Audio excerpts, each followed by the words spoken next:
नमस्कार प्यारे बच्चों, जय हिंद। मैं परिहार सर आप सभी का मेरे इस YouTube channel primary digital study में स्वागत है। प्यारे बच्चों, आज के इस वीडियो में हम कक्षा दूसरी की भाषा भारती का पाठ 9 सीखने जा रहे हैं और इस पाठ का नाम है अगर पेड़ भी चलते होते। आप सभी को कक्षा दूसरी की हिंदी की पुस्तक ओपन करना है और पाठ 9 आपको निकाल लेना है।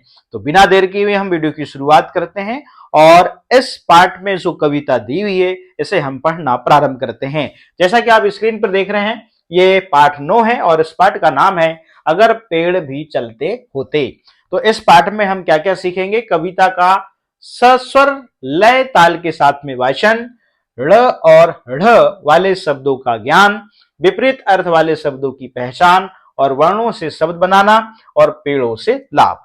आप देख रहे हैं स्क्रीन पर, ये एक पेड़ है और किस प्रकार से इन बच्चों ने इस पेड़ में रस्सी बांधा हुआ है और यहां पर आप देख रहे हैं ये बच्चे एक गीत को गाते हुए। देखिएगा, जैसा कि पाठ का नाम है अगर पेड़ भी चलते होते तो क्या होता। यहाँ पे ये जो बच्चे हैं इस कविता के माध्यम से बता रहे हैं अगर पेड़ भी चलते होते कितने मजे हमारे होते। तो बच्चे कहते हैं अगर यदि पेड़ भी चलते तो कितने मजे हमारे होते।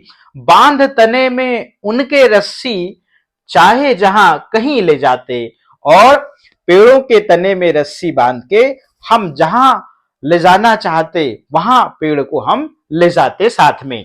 जहां कहीं भी धूप सताती, मतलब जहां कहीं भी धूप हमें लगती तो उनके नीचे हम छिप जाते।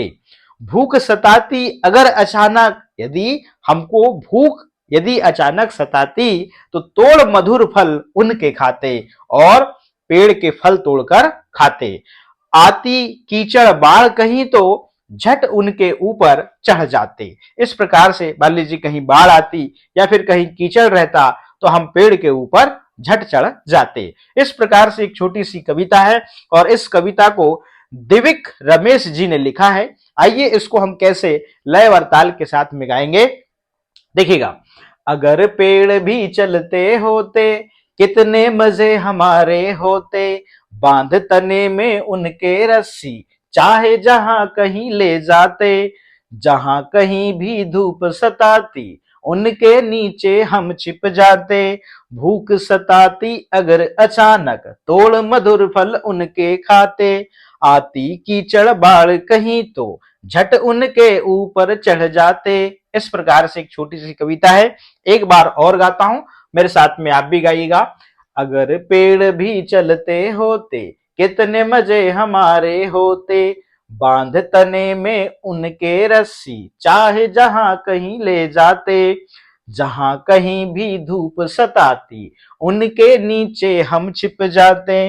भूख सताती अगर अचानक तोड़ मधुर फल उनके खाते। आती कीचड़ बाढ़ कहीं तो झट उनके ऊपर चढ़ जाते। इस प्रकार से छोटी सी कविता है। अब हम चलते हैं इस कविता से संबंधित अब अभ्यास में।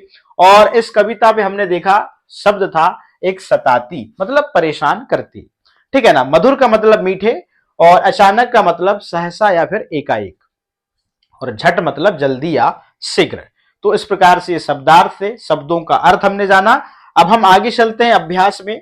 अब यहाँ पे दो प्रश्नों के उत्तर आपको बोल के बताने हैं। अगर पेड़ सचमुच चलते होते तो क्या होता।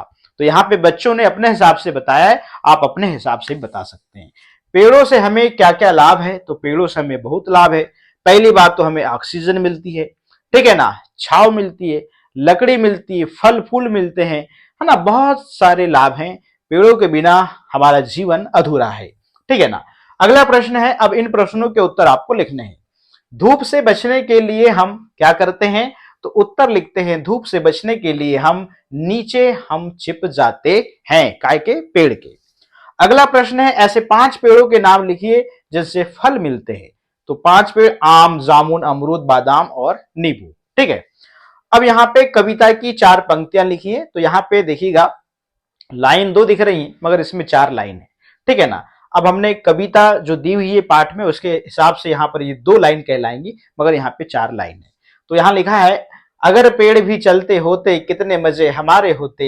बांध तने में उनके रस्सी चाहे जहां कहीं ले जाते। इस प्रकार से आपको 4 पंक्तियां यहाँ पे लिख देना है और 2 पंक्ति हमने यहाँ पर इस प्रकार से लिखा हुआ है, वैसे इसकी जरूरत नहीं थी। अब यहाँ पे कविता में से ळ और ढ़ वाले शब्द लिखिए। अब ध्यान रखिएगा, आपने कक्षा पहली में व्यंजन वर्ण सीखा था और आपको हमने बताया था ये संयुक्त व्यंजन वर्ण कहलाते हैं। ध्यान रखिएगा, हमने ड से डमरू सीखा था, ठीक है ना, ड से डमरू, और एक सीखा था ढ से ढक्कन। यदि हम इनके नीचे बिंदी लगा दें तो ये संयुक्त व्यंजन वर्ण बन जाते हैं और इसका ळ और इसका ढ़ उच्चारण होता है। इसको याद रखने के लिए हमने बताए थे कि आप पेड़ शब्द को याद रखिए और इसको याद रखने के लिए आप पढ़ना शब्द को याद रखिए। इन दोनों व्यंजन वर्णों से किसी भी शब्द की शुरुआत नहीं होती, ये शब्दों के बीच में या फिर अंत में आते हैं, ठीक है ना। तो ध्यान रखें। अब कविता में से ळ और ढ़ वाले शब्द लिखिए। जैसे पेड़, तो इसमें कीचड़ एक शब्द आया था, बाढ़ और चढ़। अब यहाँ पे अपने मन से ढ़ और ढ़ वाले शब्द सोचकर लिखिए। जैसे पेड़ा, सड़क, और ढ़ से पढ़ना और बढ़ना। इस प्रकार से आपको इन प्रश्नों के उत्तर यहाँ पे कंप्लीट करना है। अब अगला प्रश्न है, सही शब्द चुनकर लिखिए। हमें भूख लगता या लगती, लगती है, तो यहाँ पे हम लिखेंगे हमें जो है, हमें भूख लगती है। इस प्रकार से इसे त बना लेंगे आप, ठीक है ना। तो यहाँ पर लगती शब्द लिखेंगे। पेड़ बड़ा होकर फल देता है या देती है, देता है, ठीक है ना, यहां पर देता लिखेंगे। धूप अच्छी लगती है क्या लगता है, लगती है, तो यहां पे लगती है लिखेंगे।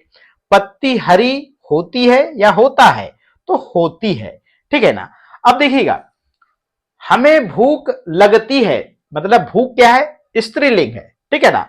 अब यहां पे देखिएगा, पेड़ बड़ा होकर फल देता है, तो पेड़ स्त्रीलिंग है या पुल्लिंग है, पुल्लिंग है, इसलिए हम देता, ठीक है ना, देता लिखेंगे। धूप अच्छी लगती है, धूप स्त्रीलिंग है, ठीक है ना, इसलिए हम यहां पर लगती लिखेंगे। पत्ती हरी होती है, अब यहां होता लिखते तो यदि पत्ती तो स्त्रीलिंग है, ठीक है ना, तो शब्द से ही क्या होता है, जाति का बोध हो जाता है कुछ शब्दों का, उस हिसाब से हम यहां पर लिखते हैं। चलिएगा, और बोलचाल की भाषा में भी हम देखते हैं, जो स्त्रीलिंग है तो उसको स्त्रीलिंग शब्दों से हम संबोधित करते हैं, जो पुल्लिंग है तो उसको हम पुल्लिंग शब्दों से संबोधित करते हैं। चलिएगा, आगे चले।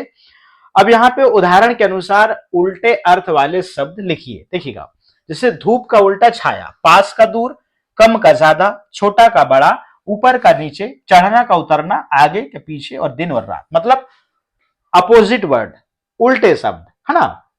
जैसे पास का दूर, कम का ज्यादा, है ना, दिन का रात, ऐसे, ठीक है ना। तो इन्हें विलोम शब्द भी कहते हैं, जिसे आप यहाँ पे देख रहे हैं, उल्टे उल्टे अर्थ वाले यहाँ पर लिखा हुआ है।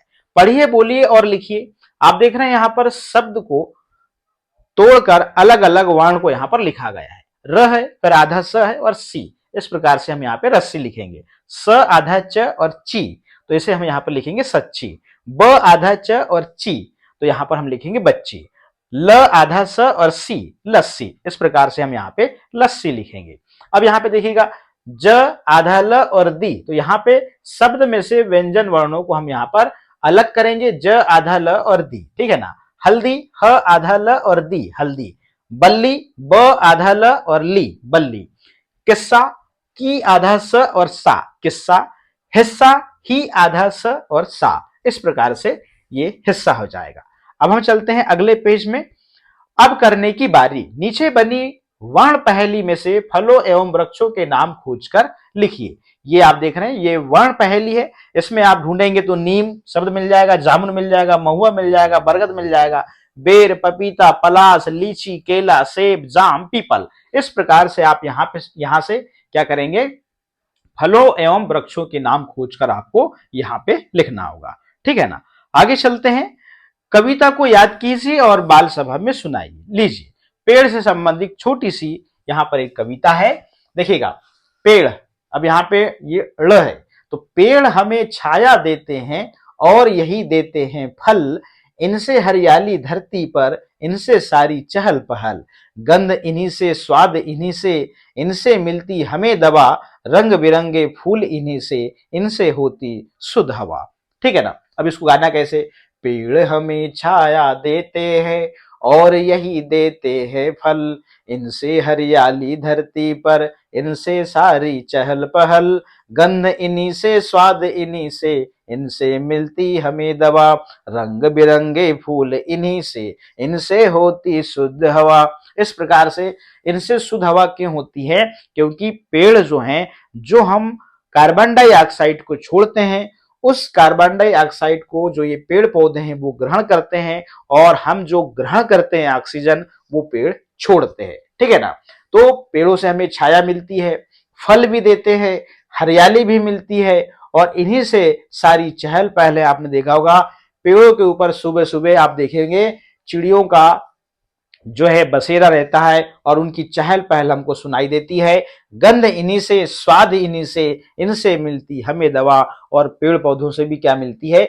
दवा मिलती है। जो आप देखे होंगे जो औषधि रहती है उनसे गंध भी आती है, और जो फल मिलते हैं उनसे हमें स्वाद या स्वादिष्ट फल जो है वो भी मिलते हैं। रंग बिरंगे फूल इन्हीं से मिलते हैं, और इनसे ही होती है शुद्ध हवा।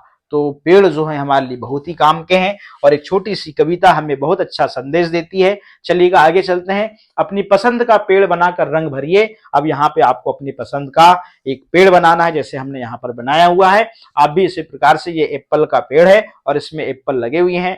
बूझो तो जाने हरे रंग का साफा बांधे, वह धरती पर खड़ा हुआ, पृथ्वी धूप हवा से भोजन वह प्रतिदिन ही लेता है। कहो कौन जो वर्षा ऋतु में खुश हो खूब नहाता है।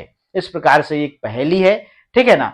हरे रंग का साफा बांधे, वह धरती पर खड़ा हुआ, और पृथ्वी धूप हवा से भोजन वह प्रतिदिन ही लेता है।